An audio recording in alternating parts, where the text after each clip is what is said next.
আসসালামু আলাইকুম take lovers, আশা করি সবাই অনেক ভালো আছেন। আজকের ভিডিওতে আমি আপনাদেরকে এআই টুলস সম্পর্কে আলোচনা করব, যা প্রত্যেকটি আইটি প্রফেশনালদের জন্য খুবই গুরুত্বপূর্ণ। তাই ভিডিওটি না টেনে শেষ পর্যন্ত দেখুন এবং আমার সাথেই থাকুন।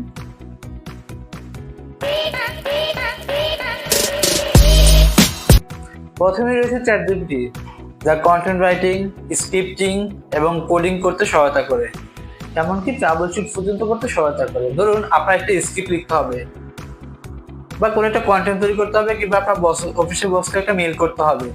চ্যাটজিপিটিকে যদি আপনি খুব সুন্দর মতো সেটা বুঝাইতে পারেন, সেই সুন্দর মতো আপনাকে রেসপন্স করবে এবং আপনার প্রয়োজন অনুযায়ী সে উত্তর দিবে। Code generation, documentation automation, script writing, content writing, এছাড়াও নানাবিধ কাজে আমরা চ্যাটজিপিটি ব্যবহার করতে পারি। এরপর আসি নোশন এআই। এটি আপনার টাস্ক ম্যানেজমেন্ট, নোটস এবং ডকুমেন্টেশন অটোমেশন করার জন্য খুব সহায়তা করবে। ধরুন আপনি একটা নোটস লিখছেন, নোটসের কিছু অংশ অটোমেট করে দিবে এই Notion AI. Task automation, note organization, fast report generation, এসব কাজে হতে আপনি নোশন এআই ইউজ করতে পারেন। যদি আপনি প্রোগ্রামার হন বা ডেভেলপার হন, তাহলে আসে কোপাইলট, গিটহাব কোপাইলট। এটি এআই ভিত্তিক কোড সহায়ক, যা প্রোগ্রামারদের রিয়েল টাইম কোডিং সাজেশন দিয়ে থাকে।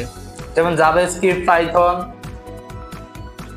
জাভা, যে কোনো ধরনের প্রোগ্রামিং ল্যাঙ্গুয়েজের ক্ষেত্রেই আপনি কোপাইলট, গিটহাব কোপাইলট ইউজ করতে পারবেন। এটি মূলত কোডিং অটোমেশন, বাগ ফিক্সিং এবং উন্নত লেভেলের প্রোগ্রামিং এর সাজেশন দিয়ে থাকে।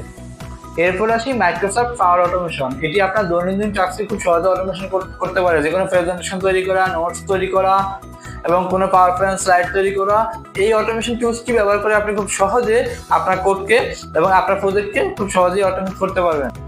এই ছিল 2025 সালের টপ 4টি এআই টুলস, যা প্রত্যেকটি আইটি প্রফেশনাল জানা উচিত। কোন টুলটি আপনার পছন্দ হয়েছে নিচে কমেন্ট বক্সে জানাতে ভুলবেন না।